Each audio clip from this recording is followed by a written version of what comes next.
Okay, hi everyone. Thank you for joining us. We're going to be examining America in the Bible. Now, there are many insinuations about America and the Bible. Most of those insinuations are about symbolism. However, we find America directly addressed in Scripture. And so we are not talking about simple symbolism. We are talking about the actual word America, the actual construct of America. And so we're going to look at this. I want to first start off with what prompted this. Now, of course, we have seen elements of this America in the Bible dynamic before, but we're going to be looking at it from a specific vantage point. But again, we're going to start off with what started this? What was the catalyst for all of this examination of America in the Bible? So here we go.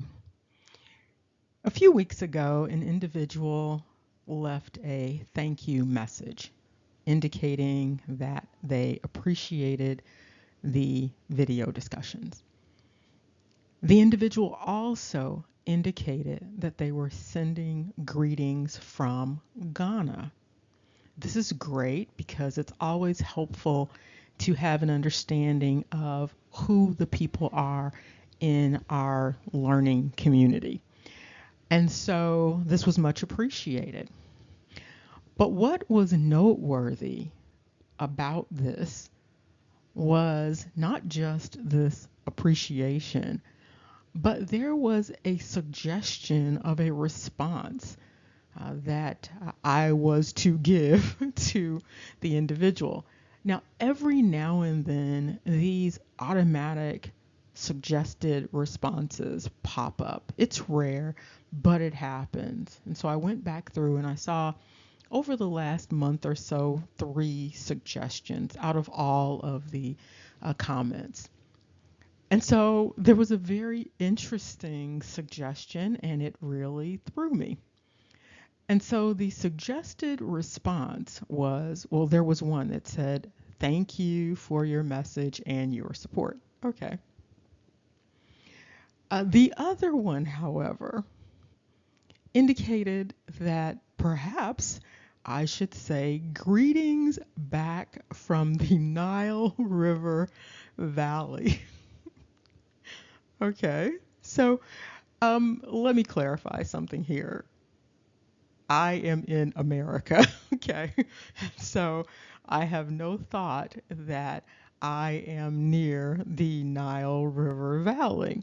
However, I have heard individuals mention, suggest, assert that the Nile River is in America.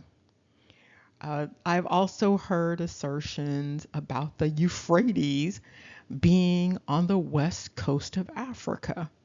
So there are some interesting assertions that are out there. And so this one took me by surprise. I did not respond to the individual because I didn't want this to disappear, this suggested response, because I knew that I was going to be sharing this at some point. Now, this was in response to the discussion on Yoruba, thy name is Europe. Okay, so we have the foundation or the catalyst for what started this journey related to America and this dynamic of America being in the Bible. And so now we're going to look at this and break a few things down as we get a better understanding of this whole America in the Bible dynamic and what it means for America. So, what we see is America in Scripture. We see America coming out of the Hebrew. And we see America as one of the transliterations or forms of a dynamic related to Akhen-Aten. Now, Akhenaten is associated with the 18th dynasty of Egypt. Of course, 18 is a very special number. We've talked about that before, and we've also looked at the relationship, the obscured relationship between Akhenaten and Set. And so this dynamic of America being in the Bible is tied to Akhenaten, and it is tied to Set, and it is specifically tied to those entities that are understood as the Hebrews. Now, we've touched on this before, but we're going to address it again because perhaps you have not heard the discussion that we had before related to Akhenaten and Set. And of course, Set is the hidden one. Now, without going into all of these details about Akhenaten, we are just going to clarify that this Aten equals Set. And so you have the Akhen part, and then you have the Aten part. And that Aten part is another word for Set, notably in the Hebrew. Interestingly, this is also obscured. And so in order to find this Set Aten dynamic in Scripture, you have to be a little bit creative here because it's not going to automatically jump out. And so we find Aten or Aton at Hebrew 860. And we see little Set hiding inside of Hebrew 860. And here you see this Aten or Aton mentioned 34 times in Scripture. And it is essentially a she donkey. And a she donkey is another word for Set. Now, of course, an interesting part about this relates to sex and gender. And so here we have this Set, this Aten, being related to a female donkey specifically. Now, there is ambiguity related to Set. There is also ambiguity related to Akhenaten. And so in this instance, we have this Set being translated as, or being a transliteration of, this dynamic of a female donkey. Of course, it's spelled out here and you can see it on the screen. Now we're going to go into a little depth with respect to this construct, Akhenaten, and America. First, we want to look at one of the transliterations or forms of America. And that transliteration or that form is Amarna. Amarna, according to the World History Encyclopedia, is the modern Arabic name for the site of the ancient Egyptian city of Akhen-Aten. Akhen-Aten, okay. The capital of the country under the reign of Akhen-Aten. The site is officially known as Tel El Amarna, so named for the Beni Amran tribe who were living in the area when it was discovered.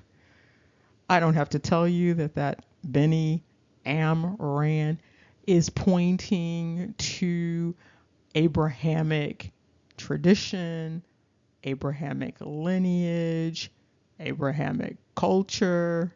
And so this Tel El Amarna is related to the Hebrew, the Eber.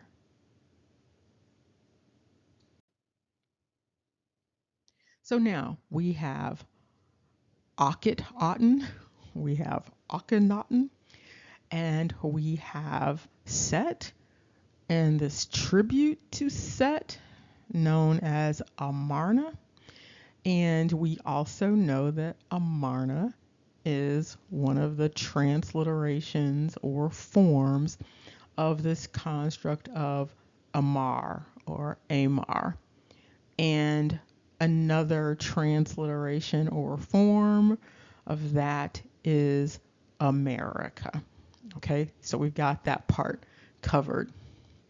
Now, the interesting thing about this tribute to Set, aka Aten, is that there was another monarch, according to the narratives, that came along and decided to destroy this tribute, this legacy.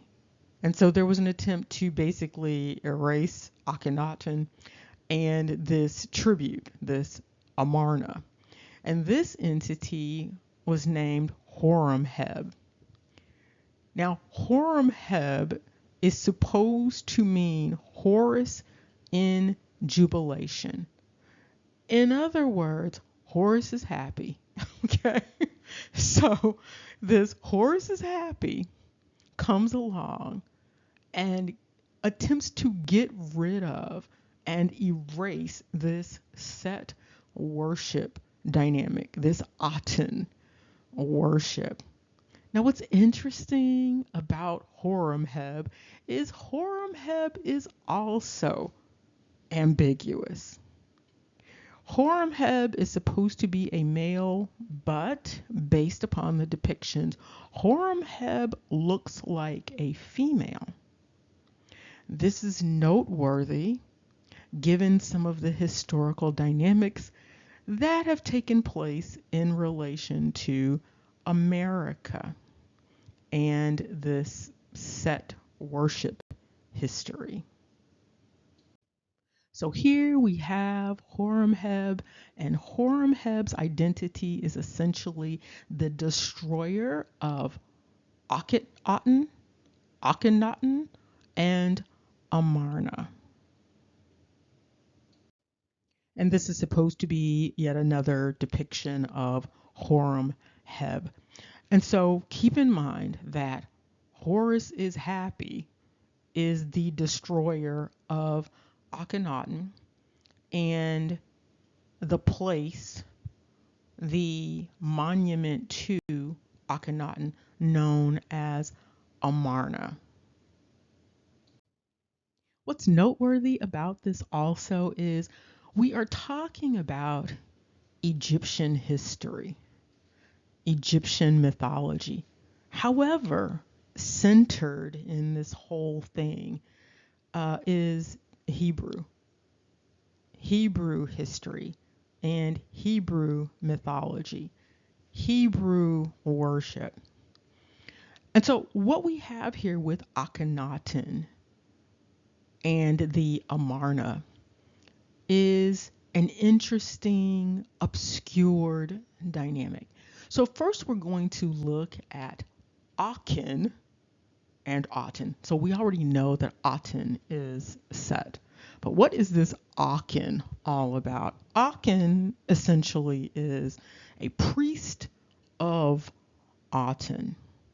Not only is Akhenaten a priest of Aten, but there's an anagram for Akhenaten that also indicates priest in the Hebrew. And of course, all of this suggests that the Hebrews might not be too happy or might not have been too happy with little Horemheb. Horus is happy. Okay, so what we see with this Akhenaten anagram is Achen is also Kahin.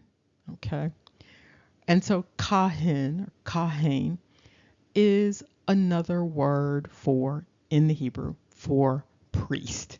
Okay, so no matter how you play with this, you're going to come away with Aten priest, the priesthood of Aten. And so the priesthood of Aten is the same word that you see in the Hebrew for priest. So you have Cohen, Kahin, Kohen.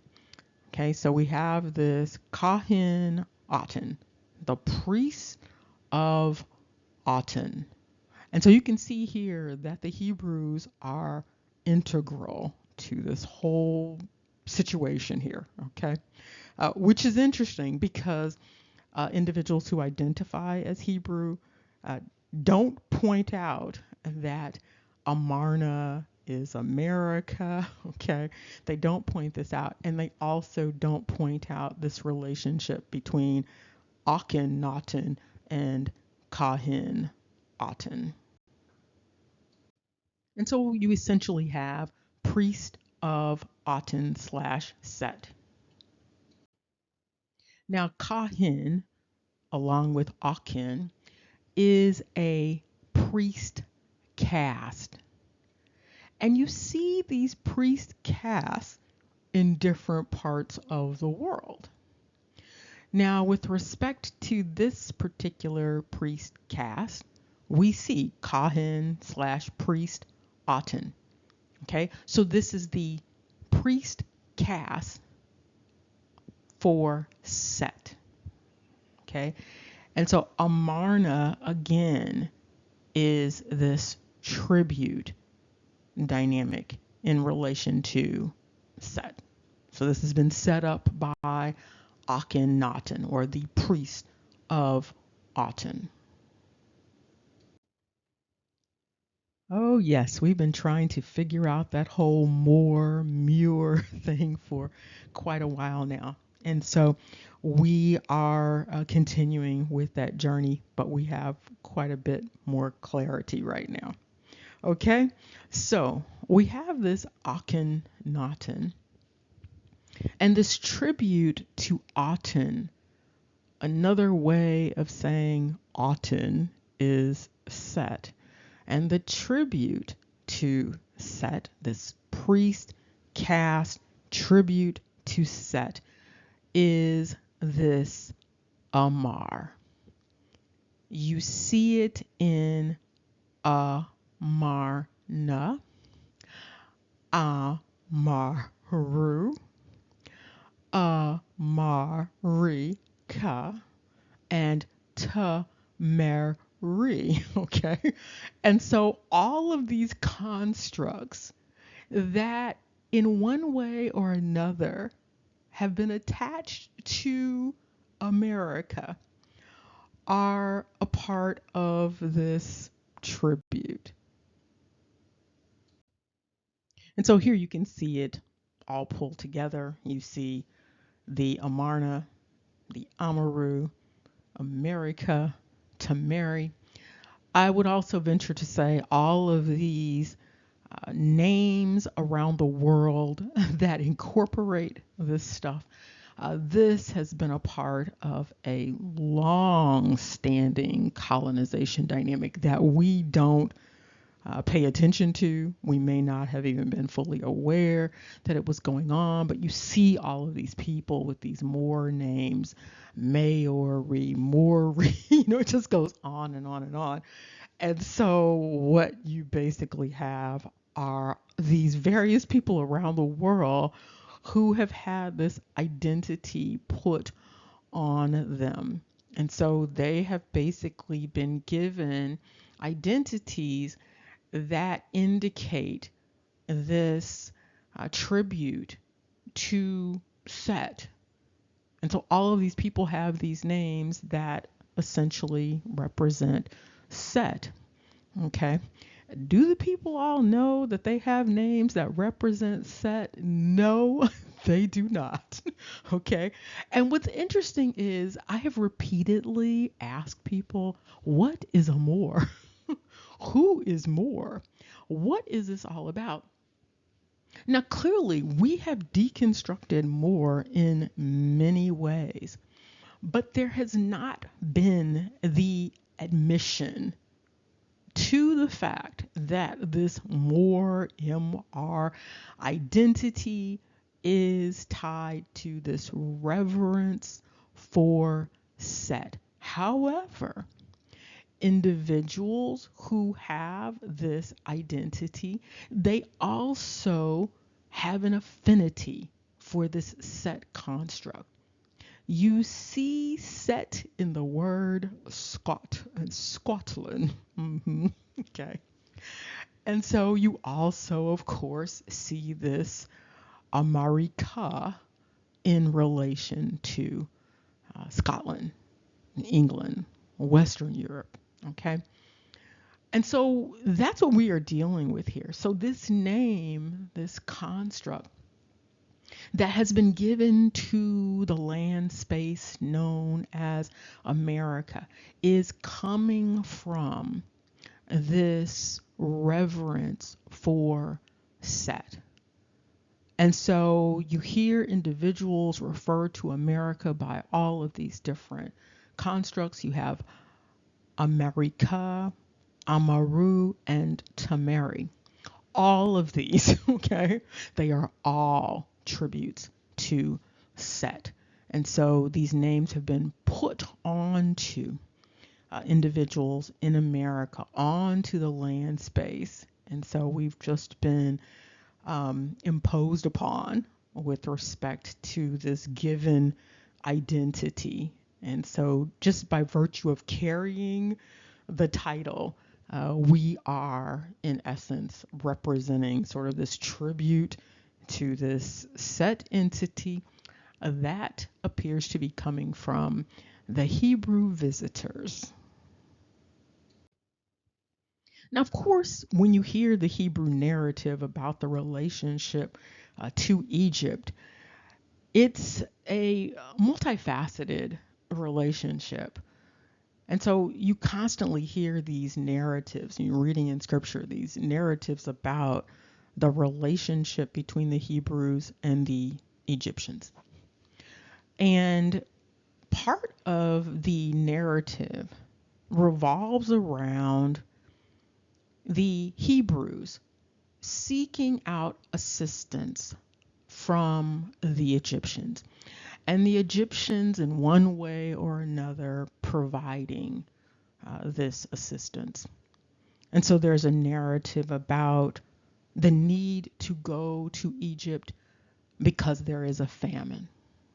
Okay, and so the Egyptians were prepared, and so therefore they were able to help out the Hebrews in this particular narrative. And we're talking about a specific group of Hebrews, by the way. So we're talking about Jacob specifically with respect to that. But there are multiple narratives about the relationship between the Hebrews and the Egyptians. And so what we see here is that there are many entries for Amarna in scripture. And so we see 68 entries found. And this is just for Amarna. We are not talking about all of the other forms and transliterations. And here you can see the Hebrew letters for that Amar. One of the reasons why this Set worship thing does not just jump out at you is because it's hidden inside of this Amar construct. And so when you're looking at Amar or Amor, what you see is to speak, to say, a sayer. Okay, and so that's what you repeatedly see when you are looking at Amar. And so these other dynamics are subsumed, okay? So they aren't readily apparent. But this is where it's coming from. So this is sort of the start. This isn't the complete start, but this is a big part of the start. There's another aspect to this foundation that we are going to look at, and it's significant. We're not going to look at it right now. We will look at it subsequent to this discussion. So we're going to keep this somewhat brief so that we can just digest what we have here on our plates, okay? And so with respect to Amar, you see it's at Strong's 560, but it continues on, and you have these various iterations of Amar, okay? And so some of them start to venture in some interesting directions, but they all sort of come back to say, speak, utter. But inside of this say, speak, utter, we find these references to America. We see these transliterations, we see these forms of America. Right about now, we should be playing the Childish Gambino song, This is America. So what do we have here? We have some interesting dynamics going on with respect to this Amar. And so you see Amar comes up 699 times. How interesting. Okay. So we have 699 instances of Amar and these various forms of it in Scripture. And so one of the first things that comes up right after Amar is Amarika. Okay. And so you then see Amarakim.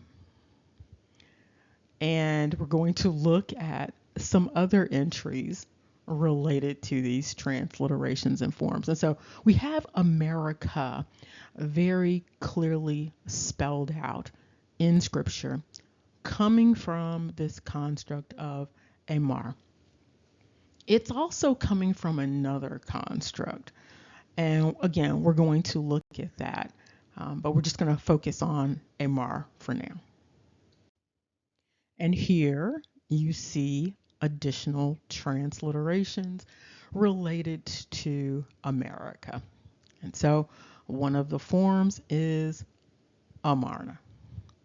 We also see Amaru.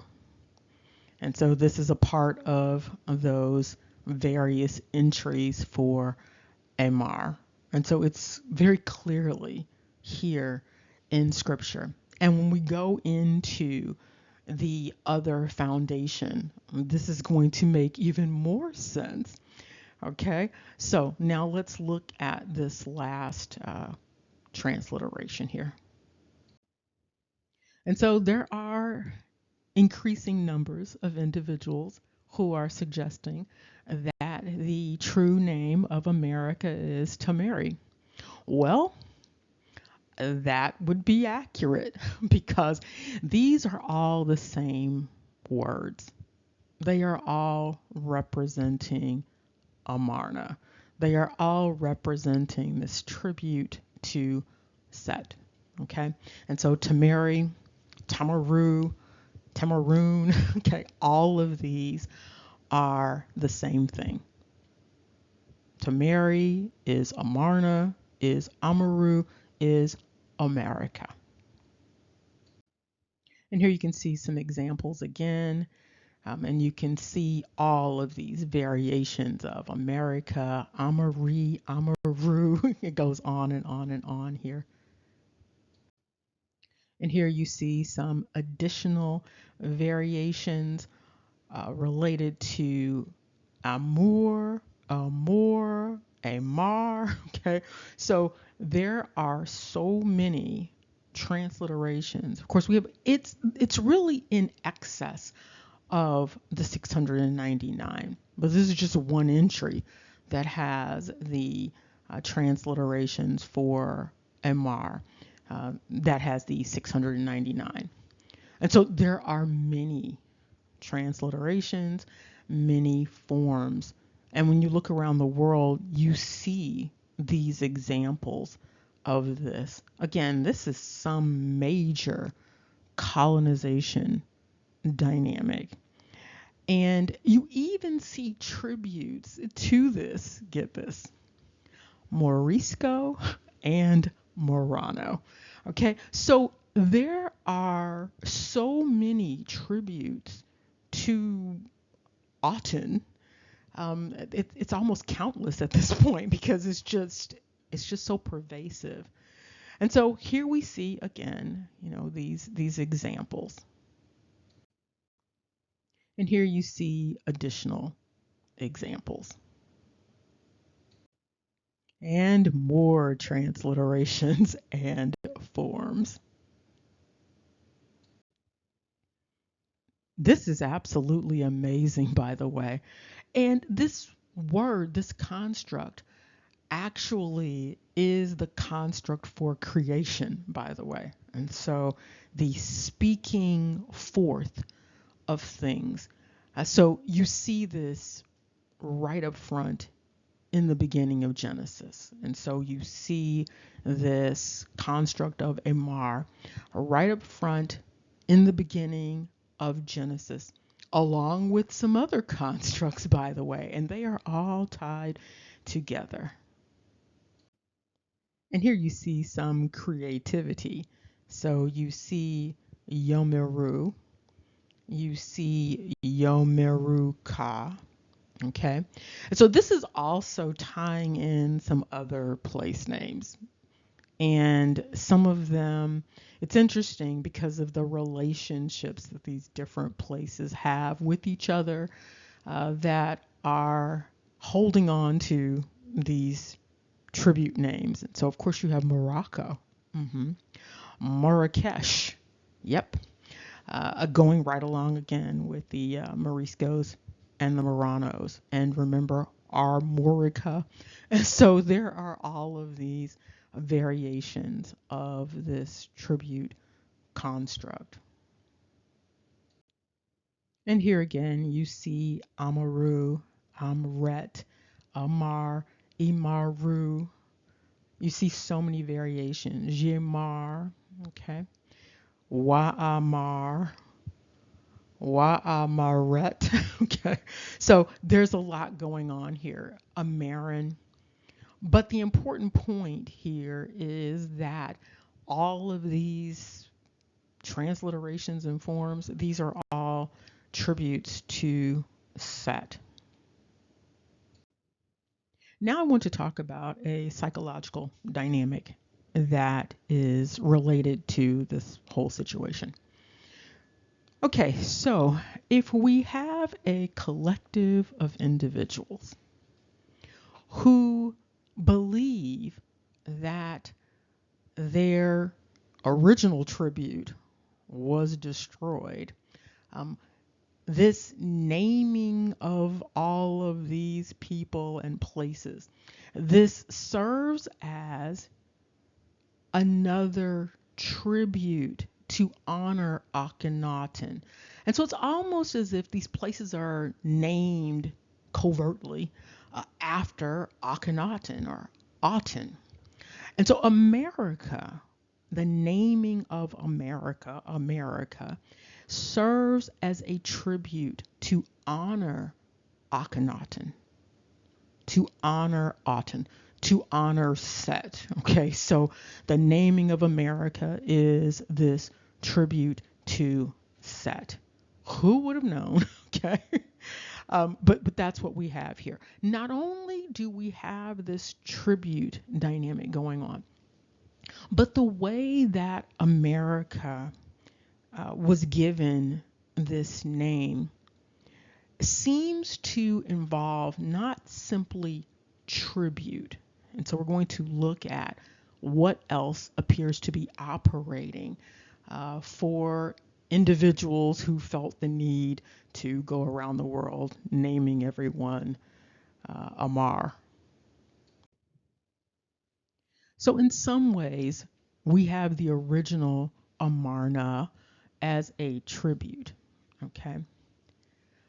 But the coming back again dynamic, and then the renaming or naming people and places, Amarna, Amar, Tamari, America, all of that. This seems like a form of retribute or retribution. What is retribute about? So you've got tribute, you're honoring. But when you get to retribute, you're talking about something else. So retribute is payback. Retribute is a reward or a punishment. Okay. But that idea of retribution is about revenge, and it's about a reckoning.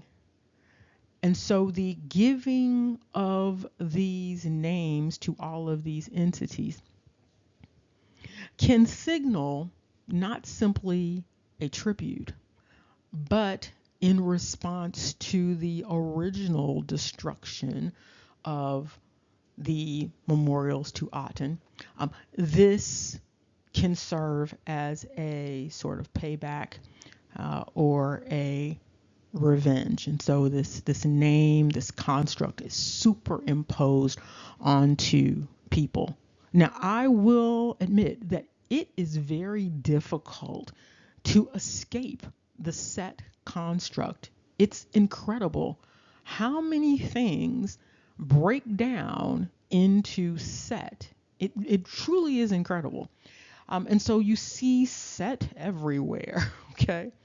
And in this particular instance, you see this memorial to Set everywhere in this construct of America. And so, in this way, America is standing as another Egypt. It's not clear that there's a solid belief that America is ancient Egypt.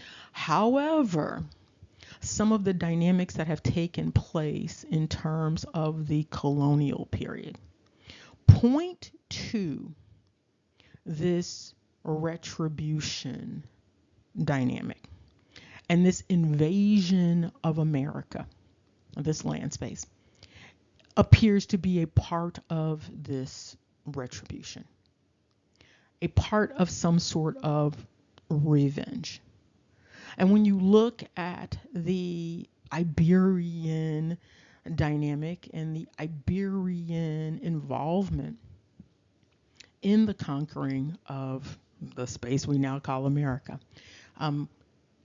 you do see this dynamic of a mission to destroy and recreate what has been.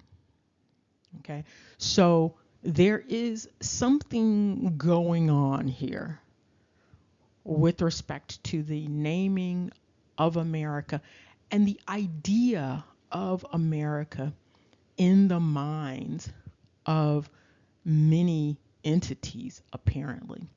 And so there's a belief of sorts that America stands as this shining tribute, okay, to Set, to Aten. Now, as we wrap up this part of the discussion, I just want to point out something related to this Childish Gambino video.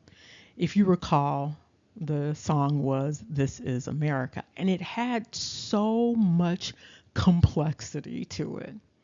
And so you have Childish Gambino acting and performing in the video. However, he's not the director, okay? And so who's the director? We find the director with an interesting name, okay? And so the director, who is off to the right-hand side there, the director's name is spelled Hiro, okay? And the second name is Murai. All right, so what we have with this video is this interesting dynamic that takes place. And so you have Childish Gambino, who is on the scene, okay? And there is an action, a violent action, as a matter of fact, that takes place at the very beginning of the video. And then the first words that are said subsequent to the violent action is, quote, "This is America." Now there's a question about the this that's mentioned. Is Childish Gambino representing America?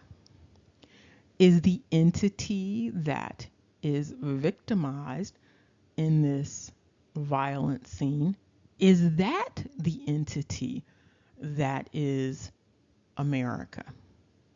Or is this suggesting that something else about the dynamic is America? However, it's important to keep in mind that the "This is America" statement, the lyrics in the song, come immediately after this violent action. And so it's under the violent action. And so it's something to think about, because there's a question about what does that mean? Because now we know that America has this obscured meaning. And so there's a question about whether there was an attempt to communicate something obscure in this particular song, this particular video, known as "This is America" by the director and also by Childish Gambino. Now, there again are some other dynamics that we are going to address, but there's something that comes up related to this naming, this tribute, this retribution, and it relates to the idea or the dynamic of envy. One of the things to keep in mind about envy is that it doesn't just entail jealousy. So jealousy is where someone is pretty much desiring what someone else has. Envy has an additional element to it. And so it's jealousy coupled with the desire to destroy. And some people, individuals and collectives, they tend to invite envy. Now, how does someone invite envy? One way to invite envy is to be showy. Another way to invite envy is to brag and boast about something that someone has or something that someone has done. When individuals experience the jealousy that comes before the envy, the individuals tend to take an inventory about the extent to which they are capable on their own of acquiring the desired object or situation, land space. Okay, and so if an individual believes that they can do that on their own, then they use that jealousy as a motivator, okay, to go out and get it done. If someone or collectives of someone's don't believe that they can do that, they can acquire whatever it is, this may trigger envy, meaning that desire to destroy that which they cannot be or cannot have. And so the individual or individuals that are doing the bragging and the boasting and all of that, they may not realize that they are inviting this pathology. But this is definitely what occurs. And so it's very possible that looking at the totality of the circumstances, that there has been the seeding of not only jealousy, but the seeding of envy in relation to the land space known as America. And so what that means is that, particularly for those who gave America this name, it may mean that there is sort of a dual feeling going on in relation to America. There is the desire to be America, to enjoy America, but there is also the possibility of a belief in a need to destroy that which is America. And that would be people of America. That would be land space of America. And so you saw some of this very clearly with colonization. What did the colonizers do? They sought out to destroy the indigenous people and to take what belonged to the indigenous people. Now, it's important to keep in mind all of the crowns involved in this dynamic. You have multiple crowns, okay? So you've got the British crown, you have the Scots crown, Ireland has a crown, Italy's crown, France's crown, Spain's crown, Portugal's crown. So you've got a bunch of crowns involved in this dynamic. And so it's really something that individuals might want to think about in relation to this relationship between those who colonized and those who were being colonized. What is that really all about?